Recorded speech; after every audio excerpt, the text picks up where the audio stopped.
ดังอันส่วนโบราณเวนเมื่อปลายหลังจักได้มาครอบดังอันส่วนพญาอินตาทิราชก็มาบังคับยังมาตุลีเตวบุตรเทวดาลงมาเนลมิตยังภาษาแก้วสามลางอันมีเสาเดียวมีปืนนับได้7 จันจุห้องอยู่ห่างกันว่าได้ปันวาก็มีและเจ้าก็มาเนลมิตไว้ยังเครื่องปูเสือศาสตร์อาตนาเสื้อผ้ามักว่าแก้วแหวนแสนสิ่งเครื่องครัวยองของประดับอันเป็นติบเหมือนดังภาศาสตร์อันมีในจันฟ้าตาว่าติงสาหันและเพื่อหือไว้ยังเครื่องประดับประดายังนางตั้งสามหือโสมดังความปรารถนาแห่งนางอันเป็นลูกแห่งพญาอินตาทิราชหันและบ่เจ้าแต่นั่นมาตุลีเตวบุตรเทวดาก็มาเนรมิตยังเขาน้ำโภชนะอาหารอันเป็นทิพยุภาการบัวหลับมวลเปื่อไว้อุตสาลาจาพิเศษแห่งเจ้าหนอไทยสุนันตะกุมารเนื้อคืนเป็นพญาธรรมิกาลาดเป็นใหญ่ในโสรัสนกรราชธานีในจุมปูทีบตังมวลจะและคือว่าทีบตังสามมีบุพวิเตหะทีบอมาละโกญานทีบอุดรทีบเขาก็มาน้อมไว้ยังพญาโตนนั่นและส่วนอันว่าภาศาสตร์หลังหัวตีนั้นเตวบุตรเทวดาอันอยู่รักษาแผ่นดินนั้นมาอยู่รักษาภาศาสตร์หลังทวนสองนั้นเตวบุตรก็กุมพันยักษ์ อันรักษาป่าไม้หิมมาปานมาอยู่รักษาภาศาสตร์แห่งนางและส่วนว่านางผู้ทวนสามพญาอินตาทิราชหากลงมาเนรมิตยังที่อยู่แห่งนางตั้งสามอันเป็นลูกสาวขึ้นมาอยู่ในภาศาสตร์อันเป็นติบตามสุขสวัสดีอันว่าภาศาสตร์ตามหลังนั้นเต้าว่าไก่กันได้3 ปันวา เหมือนดังกล่าวใต้หลังเตวบุตรก็มาเนรมิตยังหนต่างไปหายังติดสะหนหัวเมืองจำปานครนั้นเป็นที่อยู่แห่งเจ้าสุนันตะกุมารจักเข้ามาหานางตั้ง3 หันและกันว่ามาตุลีเตวบุตรเนรมิตไว้แล้วส่วนว่าสัพพวัตถุเครื่องครัวบริโภคทั้งหลายอันเนรมิตไว้พร้อมแล้วก็เสด็จขึ้นสู่เมืองสวรรค์กเทวโลกอันเป็นที่อยู่แห่งตนก็มีแลภิกขเวดุกลาภิกขุทั้งหลายในเมื่อมาตุลีเตวบุตรเนรมิตไว้แล้วส่วนอันว่าเจ้าสุนันตะกุมารอันมีบุญสมปานหากได้ปั้มเป่งมาแต่ชาติปางลาง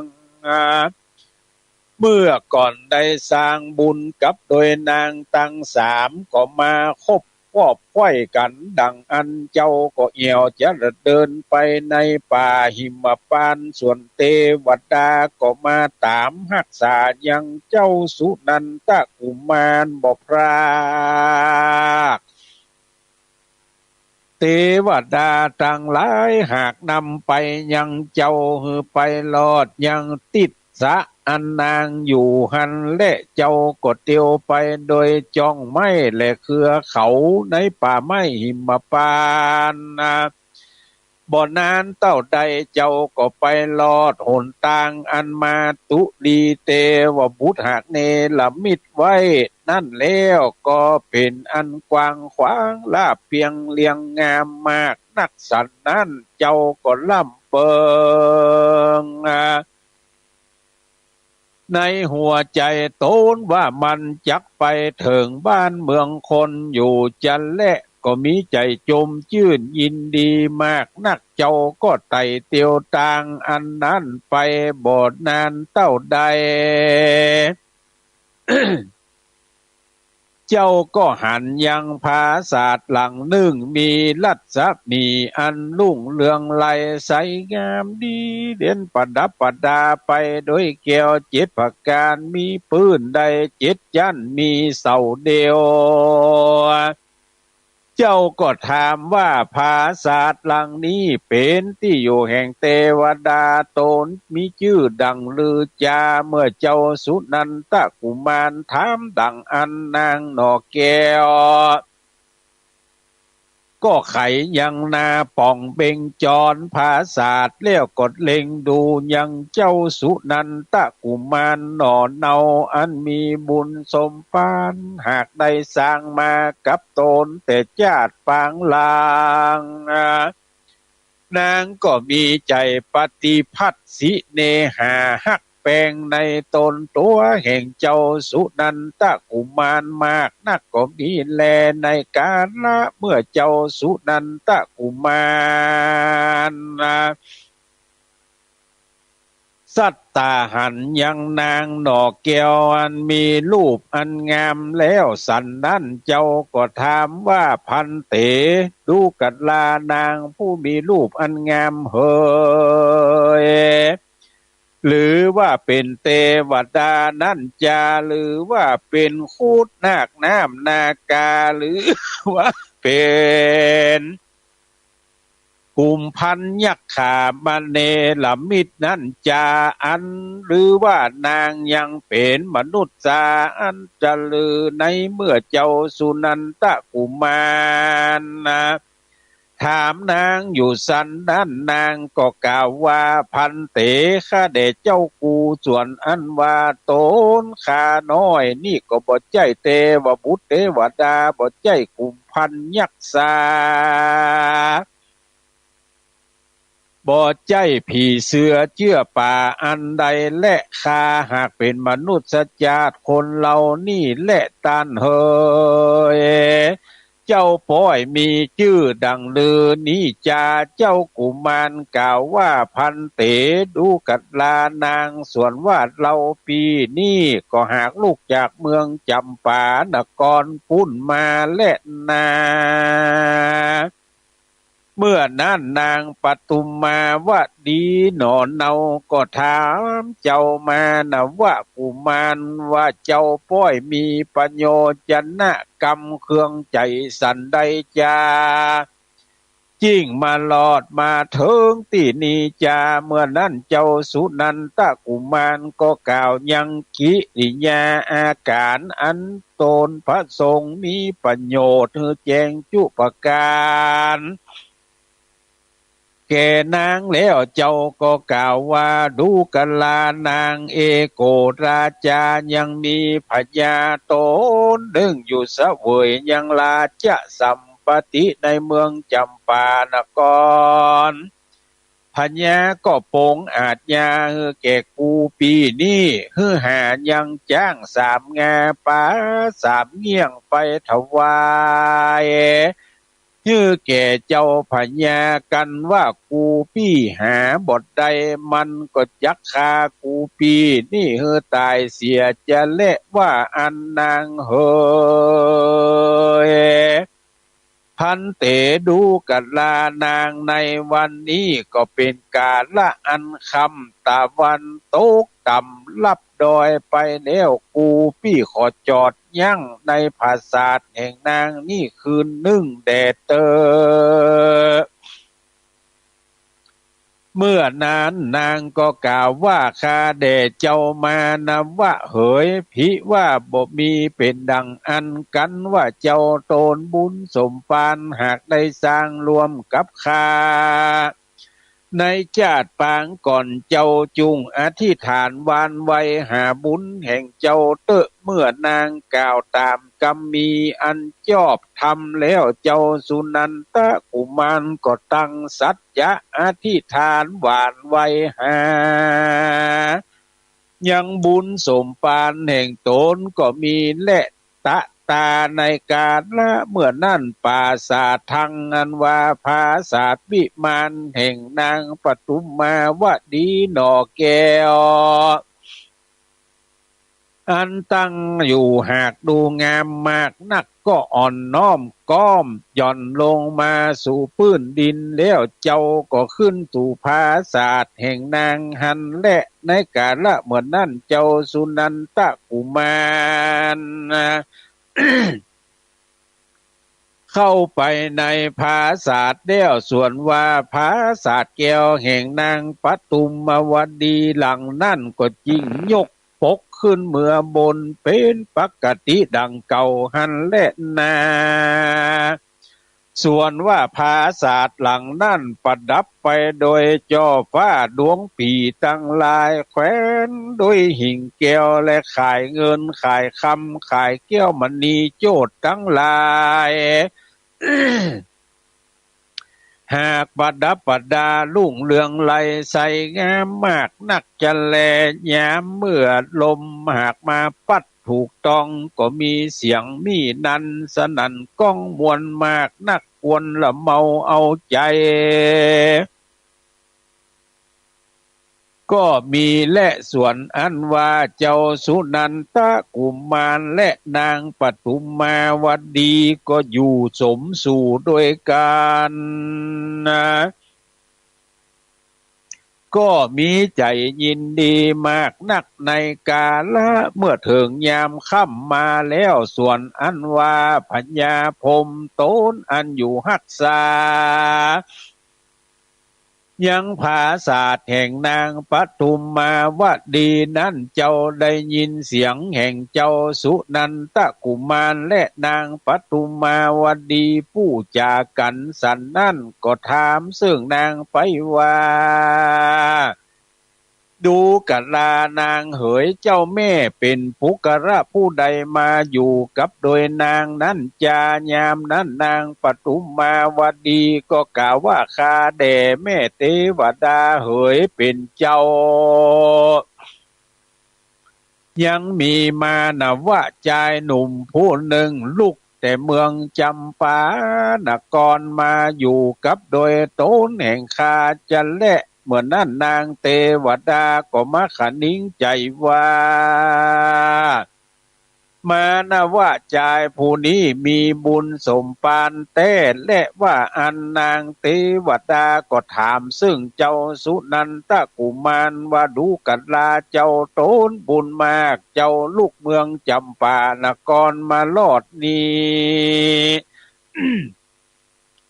มีความพระสงฆ์โดยวัตถุเยี่ยงใดนั้นจะไม่หังพุทธามิข้าก็ขอถามยังตานและต้านก็จุ่งกล่าวมาให้แจ้งแก่ข้าบัดนี้แด่เตอ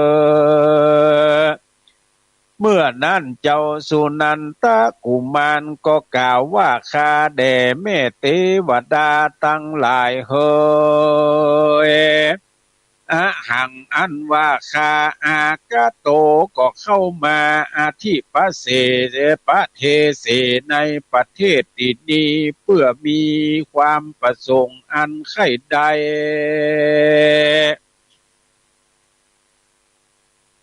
ยังวัตถุอันหนึ่งอันพัญญาจำปานกรหากใจคือข้ามาหายังจ้างสามงาป่าสามเงี้ยงคือใดไปถวายแก่พัญญานั้นกันว่าข้าหาบ่ได้ก็เตี้ยงจักตายจะและว่าอันเจ้ากูจักลู่ที่อยู่ยังจ้างสามงาป่าสามเงี้ยงขอเจ้ากูจุ้งบอกแก่ข้าพ้องเตอ เมื่อนั้นพรหมเทวดาก็กล่าวว่าดูกะลาสุนันตกุมารเฮ้ยอันว่าจ้างสามงาปลาสามเงี้ยงนั่นก็บ่มีที่ในที่นี้และเต้ามีแต่ในเวียง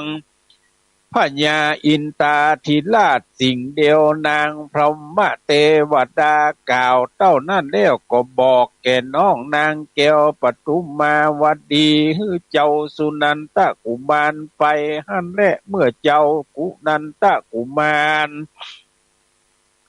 ได้มาอยู่กินกับนางปทุมมาวดีแล้วในลอยตีกลางคืนนั่นลุ่งแจงมาแล้วเจ้าก็สั่งอำลายังนางแก้วปทุมมาวดีว่าพันเต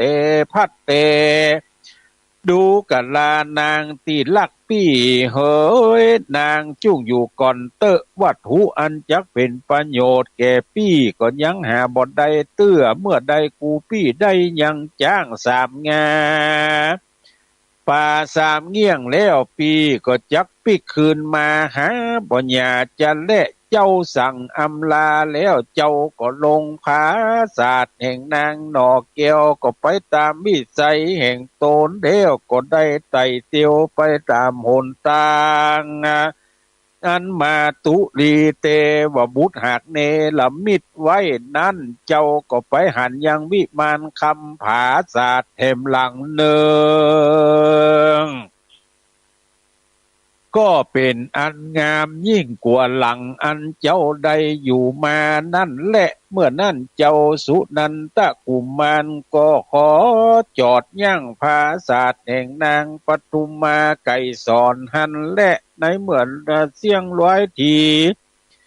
กลางคืนนั่นแล้วนางหนอแก้วไก่สอนก็ถามยังกิริยาอาการแห่งเจ้าสุนันตกุมารจุประการหันและยามนั่นเจ้าก็บอกคือนางหนอแก้วไก่สอนว่าพัดเตดูกะลาปทุมมาไก่สอนเฮ้ยน้องลักปี้ก็ได้กล่าวให้แก่พญากุมพันกันทัญญักได้รู้จุปการเป็นดังกล่าวมาแล้วแต่ปลายหลังนั้นก็มีแลเจ้าก็สั่งอำลานางหนอแก้วปทุมมาไกรสอนแล้วเจ้าก็เตียวไปตามลำดับหนทางอันมาตุดีเตวบุตรหากมันเนละมิดไว้นั่นแล้วเจ้าก็เตียวไปประมาณว่าได้ปันว่าเจ้าก็ไปหันยังวิมานคำผาศาสตร์หลังหนึ่งแควนงามยิ่งกว่าผาศาสตร์แก้วตั้งสองหลังอันหันมาแต่ก่อนหัวตีนั่นแหละยามนั้นสุนันตกุมารก็ถามว่าดูกัดลานางส่วนอันว่าผาศาสตร์หลังนี้รู้ว่ายังมีเจ้าของอันจา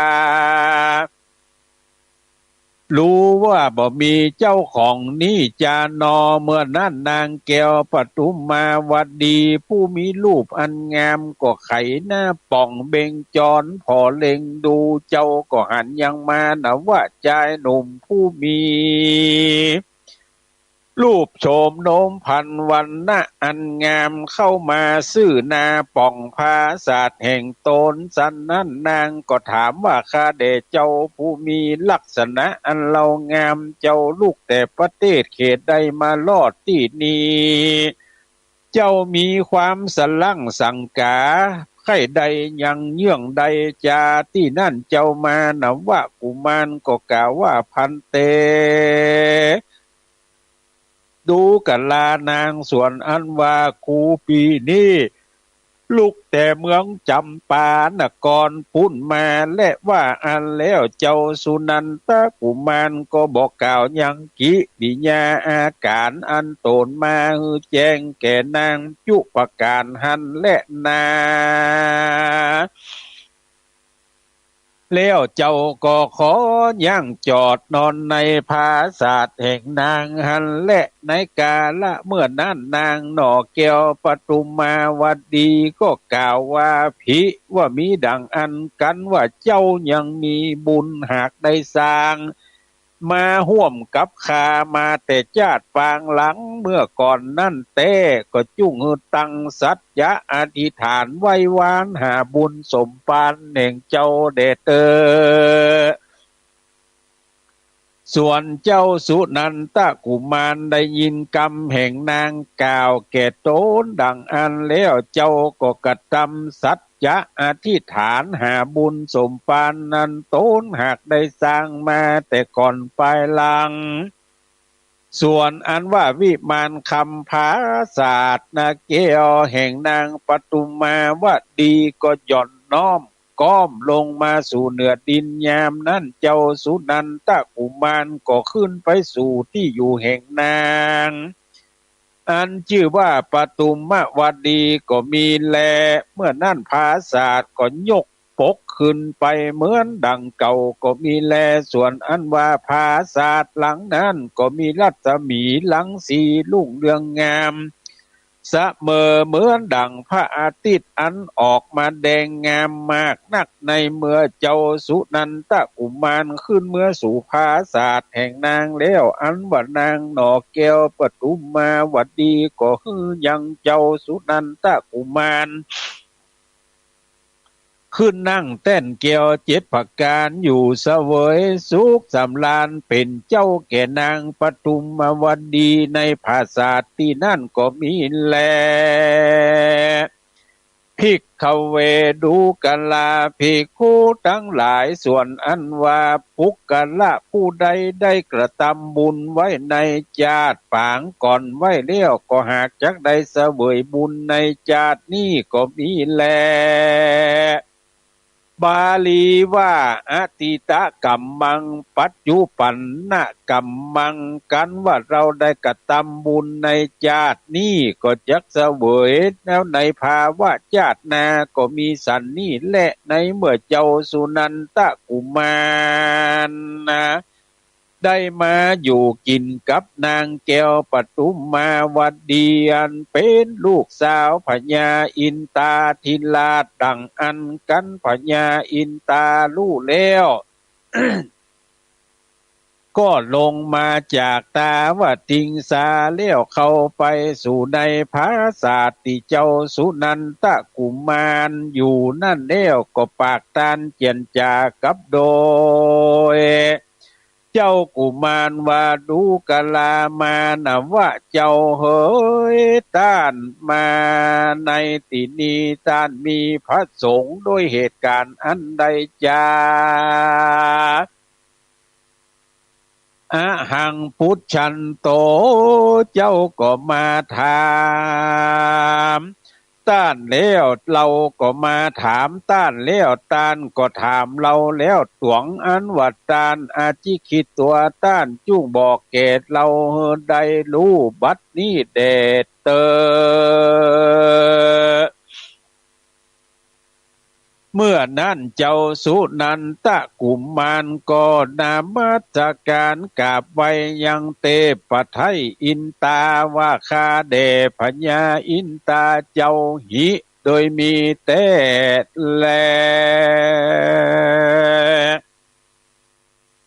เอโกลาจาเมื่อนั้นเจ้าพญาตนเสวยลาจะสัมปติในเมืองจำปานครกดใจฮือคาไปหายังจ้างสามแงป้าสามเงี่ยงไปถวายแก่พญาอย่าได้โป้น7 วันว่าอันกันว่าหาบทใดผู้คาเตียงว่าจักตายเสียจะเละผู้คาจริงมาลอดที่นี้จะเล่นนามหาลาจะเจ้าก็ยังรู้จักว่าจ้างสามงาป่าสามเงี่ยงยังมีในที่ใดขอบอกแก่ข้าพ่องเตอะเมื่อนั่นพญาอินตาเจ้าฟ้าก็กล่าวว่าดูกะลาเจ้ามานำว่ากุมารส่วนอันว่าจ้างสามงาป่าสามเงี่ยงนั่นก็มีอยู่และดูกะลาเจ้าสุนันตกุมาร อันว่าจ้างสามงาป่าสามเงียงคือหากมาได้ผาศาสตร์แก้วสามหลังอันนางตั้งสามนี่แหละกูพญาอินตาธิราชก็อนุญาตคือเป็นอากะมเหสีเตมีแห่งเจ้าจะและส่วนอันว่าป่าสามเงียงคือหากมาได้ปืนธนูติบสามเล่มอันว่าปืนธนูติบสามเล่มนั้นจักกะตำเฮอแล้วยังสัมปติตังมวลแม้นว่าเราจักกะตำอิทธิฤทธีสันใดก็อธิษฐานเสียแล้วก้อยยิงไปก็หากจักสมดังใจมักจุปการกูพญาอินตาธิราชก็จักปั่นเฮือแก่เจ้าจะและบ่เฮือใดตกถอยจ้าเสียไหนกับตังกงจักแก้วเอวไปมาในจุมปูตีบและตีบตังสีและภาษาแก้วสามหลังและนางสามคนนี้ต้านจักนำไปเอาเมือไว้ในเมืองจำปานกรปาโกตตัวนาฮือได้เป็นเต้าพัญญาจักรวติฮือมีฤทธิยศตั้งหลายฮือได้เป็นเจ้าผาตาภาพตีบตั้งมวลมีตีบน้อยได้สองปันเป็นปริวานก็ฮือน้อมไว้สมปานลูกเขยพ่อพญาอินตากันพญาอินตาเจ้าฟ้าปั่นปอนนะเฮือแก่เจ้าสุนันตะกุมารและลูกยิงตั้งสามคนแล้วก็เรียกหามายังกลุ่มพันกันทันยักแล้วมากล่าวว่าดูกะลากลุ่มพันกันทันยักตั้งหลายเฮยต้านจุงเนลมิตรเป็นพญาจ้างใหญ่ตัวหนึ่งมีสามงายกยังผาศาสตร์สามหลังแห่งลูกกูตั้งอยู่เก้างาสามอันแล้วเมื่อส่งลูกแก้วกูอินตาเมื่อลอดเมืองจำปานกรแดดเตอกันว่าพญาอินตาธิราชสั่งยังกลุ่มพันกันทันยักษ์ใหญ่แล้วก็เสด็จดีลาไปสู่ผาศาสตร์แก้วตาว่าติงสาสวรรค์กเตวันโลกอันเป็นที่อยู่แห่งตนก็มีวันนั้นแลตะติยังนิทิตังขีญาอันจาห้องเหตุยังทำดวงชื่อว่าจ้างสามงาป้าสามเงี่ยงผูกทวนสามก็บังโกมโสมเลศสดีท่านพี่น้องผู้ฟังต่างหลายก็ได้ยินได้ฟังยังพระธรรมเทศนาอันชื่อว่าจ้างสามงาป่าสามเงี่ยงได้บัวละมวลจบลงไปในผูกทวนสามวันศุกร์หน้าถ้าแบบติดภารกิจเยื่องหนึ่งพักการใดก็จะเข้าสู่ในผูกที่สี่ต่อไปแถมวันนี้เฮาท่านทั้งหลายเอามาปะกันในเดือนใหม่เดือนตุลาคมวันที่สี่เดือนเกี่ยงเหนือขึ้น2 ค่ำวันนี้ล่ะเปตะวิสัยทั้งหลายก็ปิกปอกไปในภพภูมิที่ตนอยู่เมื่อวันที่2ที่ผ่านมาวันนี้วันที่3ที่4ก็บ่เหลือบ่ค้างสักดวงวิญญาณน่ะเพิ่นก็ห้องปิกไปจนเสี่ยงบ่มีการมาโตยเอาอย่างเฮาท่านทั้งหลายอยู่ในมนุษย์โลกเมืองคนหนีทหารหนีคอกนี่บ่ใจถึงเวลาก็ต้องปิกถึงเวลาก็ต้องมาบ่ได้อย่างสักอย่างก็ปิกเมื่อเป่าได้อย่างมาก็ได้ไปเสวยในภพภูมิที่ดีต่อไปแถมก็ขออนุโมทนากับทุกท่านเน้อที่บ่ละบ่ลืมยังฮีดทั้งหลายอันได้เคยกระทำมาตานหาผีตายเก่าเน่าเมิน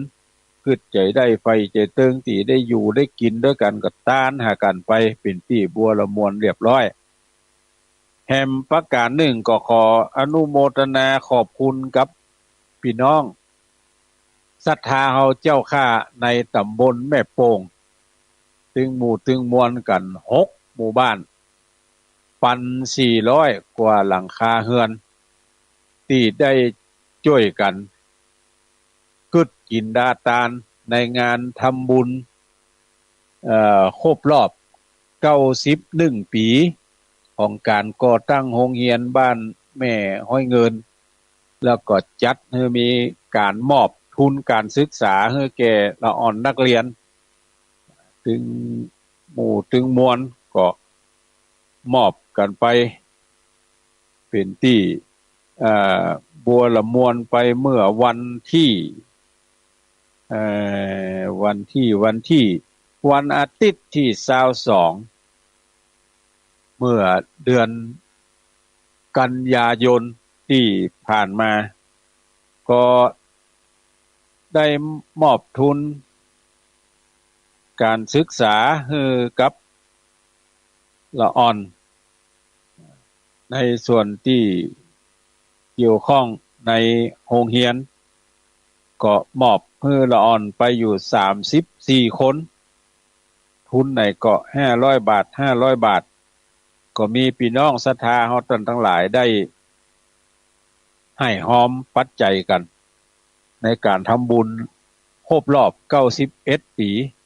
แล้วก็ทำบุญมอบทุนการศึกษานอกจากนั้นก็จัดงานตาลสลากโรงเรียนเพื่อจะนำเงินเหล่านั้นไปพัฒนาโรงเรียนขนาดเล็กในทุกมิติก็แปลว่าเอาไปใช้อย่างก็ได้ที่มันเกี่ยวข้องกับการพัฒนาโรงเรียนขนาดเล็กก็มีพี่น้องศรัทธาทั้งหลายร่วมทำบุญมาอยู่214,526 บาทก็ใช้จ่ายในการจัดงานไป74,956 บาทก็คงเหลือเงินอยู่ 139,570 บาทอันนี้เป็นการจัดงานที่โรงเรียนบ้านแม่ห้อยเงิน91 ปีต่อมาแถมวันอาทิตย์ที่29ที่ผ่านมาตะวาวันซืนนี้ก็ได้จวนกันถึงคณะกรรมการสถานศึกษาโรงเรียนขนาดเล็กจัดงานทำบุญครบรอบ85 ปีการก่อตั้งโรงเรียนมอบทุนการศึกษาให้กับละอ่อนที่อยู่ในโรงเรียนเทพเสด็จวิทยาเนี่ยจำนวนอยู่47คนมอบเพื่อไป47ทุนก็ได้รับความเมตตาธรรมจากหลายฝ่ายร่วมกินหอมตาลกันในครั้งนี้เป็นเงินอยู่306,236 บาทหักค่าใช้จ่ายอยู่ 53,045 บาทก็คงเหลือเงินในการจัดงานครบรอบ85 ปีโรงเรียนเทพเสด็จวิทยาอยู่ 253,191 บาทแต่ว่าได้ประชุมคณะกรรมการสถานศึกษาก็สรุปการจัดงานเป็นที่บัวละมวลวันนี้กินข้าวงายแล้วก็จะไปประชุมที่โรงเรียนแม่ห้อยเงินสรุปการใช้จ่าย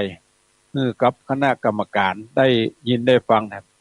ขอบคุณและอนุโมทนาหลายท่านเนอที่อยู่ต่างจังหวัดต่างอำเภอได้โอนสตางค์เข้าบัญชีของโรงเรียนของโอนสตางค์เข้าบัญชีของอาตมาภาพของเพื่อร่วมทำบุญสุนทานกัน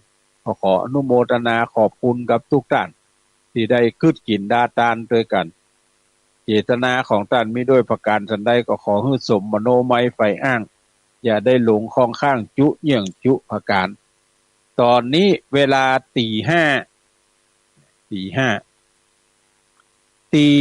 กับ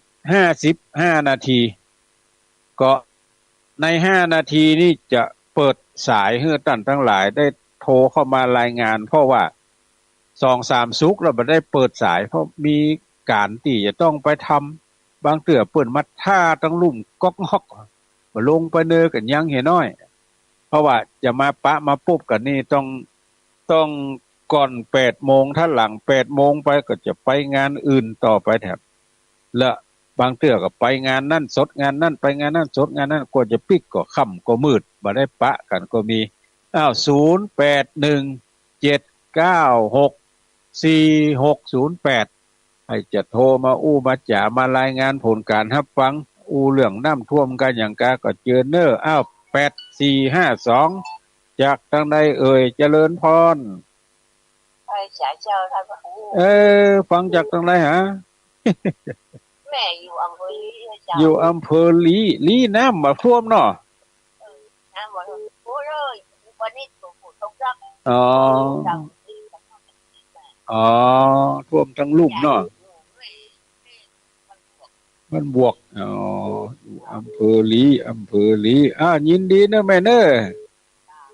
สายต่อไป2105สายต่อไปเจริญพรฟังจากทางไหนนี่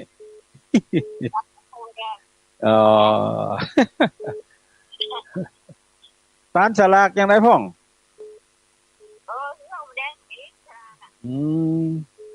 แต่วันนั้นแม่ว่าจะไปไหนก็บ้านอย่างก็ที่ว่าวันนั้นแล้วบ่ได้ไปสักกำก็ว่าไปอยู่ไปมาแล้วคนหลายก็ไปวันดาโอ้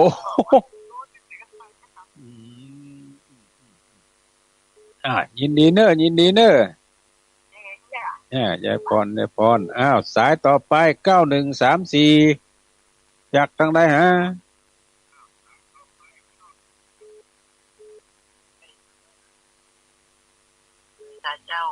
เจริญพรฟังกันได้ดูนะบนน้ำท่วมเนาะนั่นน่ะ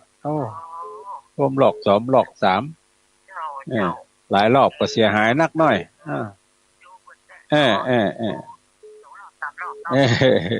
เขาอยู่ที่สูงก็บ่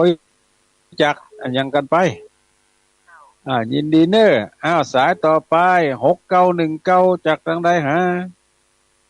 กับไปสารตะตุลู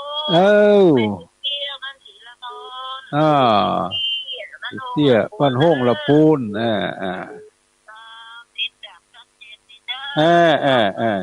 ดีเนอะเปิดตะกรรมมาฟังไปทางบนดอยวันนี้ได้ฟังเต็มๆไปเลยเอาดามกันยาวเลยนี่ยาวนี่ยาวมี2หน้าก่อนยินดีเนอะสายต่อไป4740จากทางใดฮะดัดวปปน้ำท่วมก่อบ้านผมได้บ่ท่วมครับมันไปทางใดนี่ทางบ้านหลวงปู่ดอยมั้งฮะมันลุ่มหลวงปู่ดอยมาหัวไว้แม่บ้านดงหลายแน่นะเนาะครับก็นึกว่าท่วมดอยจอมพ่อจอมพ่อบ่เหลือช่วยกันไปยินดีเนอะสายต่อไปเจริญพรเบื้องหน้ายังได้พ่องขับรถลงปกติเนาะแม่สายนี่โดนหลายรอบหน่อยยินดูยินดีเนอะยินดียินดียินดี